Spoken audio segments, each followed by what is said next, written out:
जोश में होश खो बैठे समीर को होश आया तो उसका सब कुछ बर्बाद हो चुका था। जीने की इच्छा तो थी पर मौत के मुंह पर खड़े समीर के हाथ में कुछ नहीं बचा था। वह सोच रहा था पिछले एक सप्ताह से, यानी जब से डॉक्टर नीरज से मिलकर लौटा है, अजीब सी बेचैनी से गिरा है। पत्नी विनीता से कुछ कहना चाहता है लेकिन कह नहीं पाता। वह तो पहले ही बहुत दुखी है, बात बात पर आंखें भर लेती है। उसे और अधिक दुखी नहीं कर सकता। बेटे वसुवे मुकुल हर समय मेरी सेवा में लगे रहते हैं, उन्हें पढ़ने की फुर्सत भी नहीं है। मैं उनका दिमाग और खराब नहीं करना चाहता। यूं भी मैं जिस चीज की मांग करता हूँ वो मुझे तत्काल लाकर दे दी जाती है, भले ही उसके लिए फौरन बाजार ही क्यों ना जाना पड़े। मैं कितना खुदगर्ज हो गया हूँ, औरों के दुख दर्द को समझना ही नहीं चाहता। अपनी अंकुश प्रवृत्ति पर रोक लगाना चाहता हूँ लेकिन लगा नहीं पा रहा। पापा आप चिंता ना करो, जल्दी ठीक हो जाओगे, कहता हुआ बसु जब अपना हाथ मेरे सर पर फिराता है तो मैं समझ नहीं पाता कि यह कहकर वह किसे तसल्ली दे रहा है, मुझे या अपने आप को। उससे क्या कहूँ, अभी मोबाइल पर किसी और डॉक्टर से कंसल्ट करेगा या नेट में सर्च करेगा। बच्चे से एक एक सांस का हिसाब रख रहे हैं, कहीं एक भी कम ना हो जाए। और मैं बिस्तर पर पड़ा इन सब की हड़बड़ी, हताश निराश उनसे आंखें चुराता देखता रहता हूँ। उनकी आंखों में मैं भी कहाँ किसी से कुछ कह रहा। डॉक्टर राजेश, डॉक्टर सुनील, अनंत, सभी को एक ही राय है कि वायरस पूरे शरीर में फैल चुका है, लिवर डैमेज हो चुका है, जीवन के दिन गिनती के बचे हैं। डॉक्टर फाइल पढ़ते हैं और कहते हैं कि इस दवा के अलावा और कोई दवा नहीं है। सुनकर मेरे अंदर से कुछ टूटने लगता है, यानी मेरी सांसों की डोर टूटती। मेरे पास कुछ ही समय बचा है, मेरे अंदर जीने की लालसा पैदा होने लगती है। मुझे अफसोस होता है कि मेरे बाद पत्नी और बच्चों का क्या होगा। अकेली विनीता बच्चों को कैसे संभालेगी, कैसे बच्चों की पढ़ाई पूरी होगी, कैसे घर का खर्च चल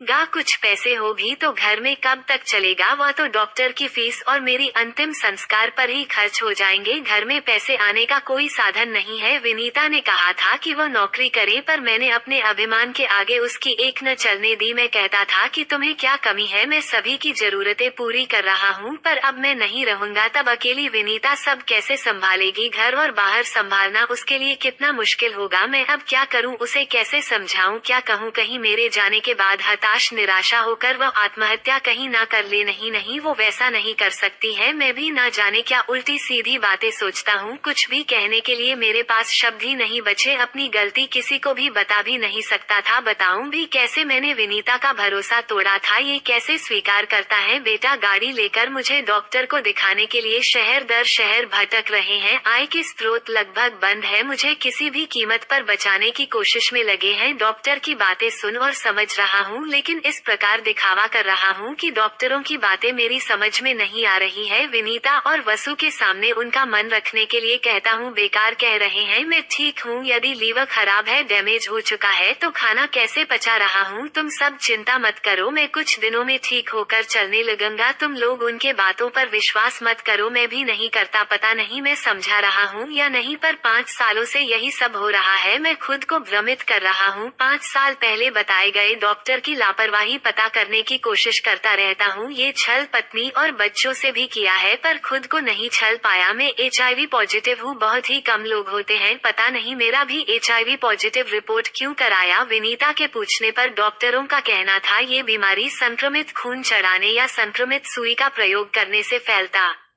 है, लेकिन मैं जानता हूँ विनीता मन से डॉक्टर की बात पर विश्वास नहीं कर पा रही है। वह तरह तरह के तरीके का और किताबों में इस बीमारी के कारण और निदान ढूंढती रहती है। मैं जानता हूँ कि 7 साल पहले कब और कैसे उसे ये बीमारी हुई। उसने एक होटल में विदेशी महिला से संबंध बनाया, जीवन का आनंद लेने पर ऐसी थी कि सावधानी में जोश में होश खो बैठा। मैंने सावधानी नहीं बरती और 2 साल बाद जब तबीयत बिगड़ी रहने लगी तब डॉक्टर को दिखाया और ब्लड टेस्ट कराया, तभी इस बीमारी का पता चला। अब क्या हो सकता है, मुझे धीरे धीरे मौत के मुंह में जाना है। मैं तो दिल खोलकर किसी को कुछ कह भी नहीं सकता और ना ही अपनी गलती किसी को बता सकता हूँ। बताऊं भी कैसे, मैंने तो विनीता का भरोसा तोड़ा था। कई बार कहने की मैंने कोशिश भी की लेकिन उसका उत्तर हमेशा यही रहा कि ऐसा कुछ भी नहीं कर सकते, अपनी विनीता को धोखा नहीं दे सकते। अब मुझे लग रहा था कि विनीता अंदर ही अंदर टूट रही है क्योंकि उसके पास कोई ठोस कारण नहीं है। मैं उसके भ्रम को तोड़ना करना नहीं चाहता। पिछले 5 सालों से हमारे बीच पति पत्नी का कोई संबंध नहीं है। हम अलग अलग कमरे में सोते हैं। मुझे कई बार अफसोस होता है कि मेरी गलती की सजा विनीता को मिल रही है। मेरी तरह तड़पती होगी। कभी हाथ पकड़कर अपने पास बैठा लेता, लेकिन उसके आंखों में झांकने पर एकटक देखता तो लगता कि पूछ रही है कि तुम ये बीमारी कहाँ से लाए। मैं मन ही मन सोचने लगा, मैं रोज तुम्हारे कमरे में आकर तुम्हें छाती पर तकिया रखे देखता हूँ, आंख भर आती है। तुम्हें आगोश में भरने का मेरा भी मन है, मेरी इच्छाएं भी है। एक घर में रहकर भी हम एक नदी के दो किनारे हैं। तुम पल पल मेरा ध्यान रखती हो, वक्त से खाना और दवा देती हो, मुझे डॉक्टर के पास ले जाती हो, फिर भी मैं असंतुष्ट रहता हूँ। मैं तुम्हें पाना चाहता हूँ, तुम मुझसे दूर भागती हो और मैं तुम्हें चाहता हूँ। मैं अपनी भावनाओं को दबा नहीं पाता तो वह क्रोध में मुखर होने लगती है। सोच और विवेक पीछे टूट जाते हैं। मैं तो मर ही रहा हूँ, तुम्हें भी मृत्यु देना चाहता हूँ। मैं कितना खुदगर्ज इंसान हूँ विनीता। वक्त का साथ दूरी बढ़ती ही जा रही है। मेरा जीना सबके लिए व्यर्थ है। मैं जी कर भी क्या रहा हूँ सिवाय सबको कष्ट देने के। मेरे रहते हुए भी मेरे बिना सब काम हो रहा है, मेरे बाद भी होंगे। आज की 10 तारीख है। मुझे देखकर डॉक्टर अभी अभी गया है। मैं बुझने से पहले तेज जलने वाले दिए की तरह अपनी जीने की पूरी इच्छा से बिस्तर से उठ जाता हूँ। विनीता और बच्चों की आंखें चमक उठती है। मैं टॉयलेट खुद चलकर जाता हूँ, फिर लौटकर कहता हूँ कि मैं चाहता हूँ कि विनीता को मेरे जाने के बाद भी तुम इसी तरह रहना जैसे अब रह रही हो। मैं हमेशा तुम्हारे साथ रहूंगा। तुम जानती हो कि मैं पिछले 7 सप्ताह से बस अपने एटीएम कार्ड से रुपए निकलवाकर तुम्हारे खाते में जमा कर रहा हूँ ताकि मेरे बाद तुम्हें परेशानी ना हो। मैंने सब हिसाब किताब लिख दिया है। तुम समझदार हो और बच्चों को संभाल लेना। मुझे तुम्हें अकेला छोड़कर जाना जरा भी अच्छा नहीं लग रहा है, पर जाना तो पड़ेगा। मन में बहुत कुछ घुमड़ रहा है कि तुमसे कहूँ, फिर कहने सुनने से दूर हो जाऊंगा। तुम भी मुझसे बहुत कुछ कहना चाहती होगी, पर मेरी परेशानी है देखकर चुप हो जाती हो। अब ना मैं तुमसे कुछ कह पाऊंगा और ना तुम कुछ सुन पाओगी। मैं तुम्हें देखते देखते ही किसी